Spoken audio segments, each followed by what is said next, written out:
एक समय पर मोबाइल मार्केट में नोकिया मोबाइल फोन्स की हिस्सेदारी 70% तक पहुंच गई थी, लेकिन आज कोई नोकिया का फोन खरीदना तक पसंद नहीं करता। कैसे इतनी बड़ी कंपनी धड़ाम से जमीन पर गिर पड़ी? क्या नोकिया ने खुद को अपडेट नहीं किया, इस कारण कंपनी धरातल में समा गई, या फिर नोकिया की बर्बादी का कारण कुछ और है? क्यों कहा जाता है कि नोकिया कंपनी की प्लानिंग के साथ हत्या की गई है? नोकिया कंपनी का कैसा रहा शुरुआत से लेकर आज तक का सफर, जानेंगे आज की वीडियो में। बस आप बने रहिए अंत तक हमारे साथ।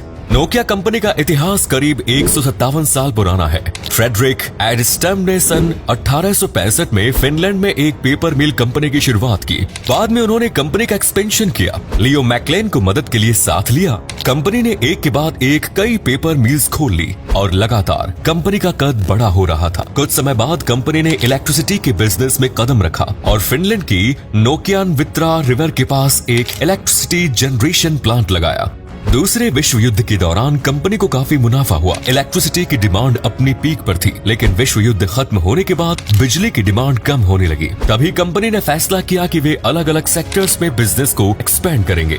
इसके बाद नोकिया ने ट्यूब्स, केमिकल्स, प्लास्टिक और गैस के बिजनेस में भी हाथ आजमाए। नोकिया एक कंपनी न रहकर समूह बनने लगा और 1960 के दशक में नोकिया ने टेलीकॉम बिजनेस की दुनिया में भी एंट्री कर ली। 1980 में कंपनी ने अपना पहला रेडियो फोन बनाया, जो उस समय कार में लगाया जाता था या फिर आर्मी वाले ही उसका इस्तेमाल कर सकते थे। उस फोन का नाम मोबिरा सीनेटर रखा गया, क्योंकि ये फोन मोबिरा के साथ पार्टनरशिप में बनाया गया था। इस टेलीफोन का वजन करीब 10 किलो था और ये सिर्फ कार में ही इस्तेमाल हो सकता था। 1984 में कंपनी ने मोबिरा टॉकमैन नाम से टेलीफोन लॉन्च किया। इसका वजन 5 किलो था और ये कार के अलावा अन्य जगह भी लेकर जाया जा सकता था। सन 1987 में नोकिया ने अपना पहला पोर्टेबल टेलीफोन बनाया, जिसका नाम मोबिरा सिटीमैन था और इसका वजन केवल 800 ग्राम था। ये फोन अच्छा तो था, लेकिन आम लोगों की पहुंच से बहुत दूर था, क्योंकि उस समय इसकी कीमत काफी अधिक थी। अमीर और ऊंचे पदों पर बैठे लोग इसी फोन को अफोर्ड कर पा रहे थे। सोवियत संघ के राष्ट्रपति मिखाइल गोर्बाचेव को कई बार ये फोन इस्तेमाल करते देखा गया, जिस कारण फोन को लोकप्रियता मिलने लगी। उस फोन को पावर और स्टेटस का प्रतीक कहा जाने लगा। सन 1991 में नोकिया ने अपना पहला 2G हैंडसेट वाला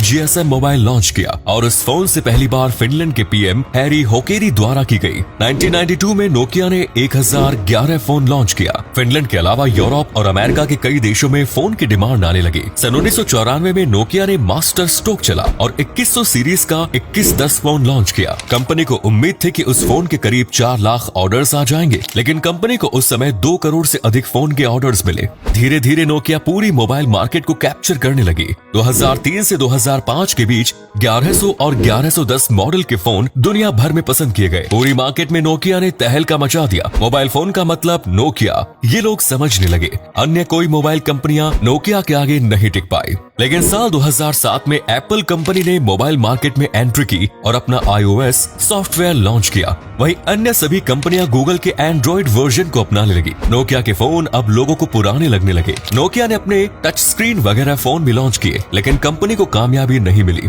नोकिया कंपनी में MS ऑफिस के पूर्व बिजनेस हेड स्टीफन इलॉप एंट्री लेते हैं और अपना खुद का MeeGo OS operating system launch करते हैं। इससे कुछ समय के लिए नोकिया को उछाल तो मिलता है, लेकिन ज्यादा दिनों तक नोकिया को कामयाबी नहीं मिल पाती। स्टीफन एप्पल $5 बिलियन की रकम केवल रिसर्च एंड डेवलपमेंट पर खर्च करते हैं और माइक्रोसॉफ्ट के साथ हाथ मिलाकर नोकिया के मोबाइल में विंडोज ऑपरेटिंग सॉफ्टवेयर लेकर आता है। विंडोज कभी भी मोबाइल के लिए बनाया ही नहीं गया था और यहीं से नोकिया की बर्बादी शुरू हो जाती है। विंडोज काफी कॉम्प्लेक्स था, तो वही एंड्रॉइड का यूज काफी आसान और सिंपल। लोगों ने नोकिया से दूरी बनानी शुरू कर दी। कंपनी को नुकसान होना शुरू हो गया। जिस कंपनी की नेटवर्थ $50 बिलियन तक पहुंच गई थी, उस कंपनी को साल 2013 में माइक्रोसॉफ्ट ने केवल $7 बिलियन में खरीद लिया और इसके पीछे सबसे बड़ा हाथ स्टीफन का ही था। साथ ही उन्हें $19 मिलियन का बोनस भी मिला।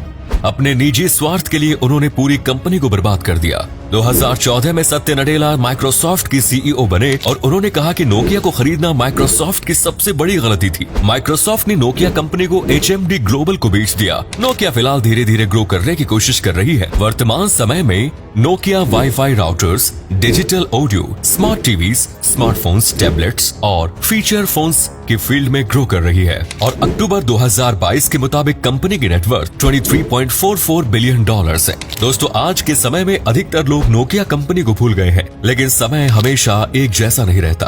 उम्मीद है आने वाले समय में नोकिया एक बार फिर दमदार तरीके से मोबाइल की दुनिया में छा जाएगी। इस बारे में आपकी क्या राय है? कमेंट्स में जरूर बताएं। धन्यवाद।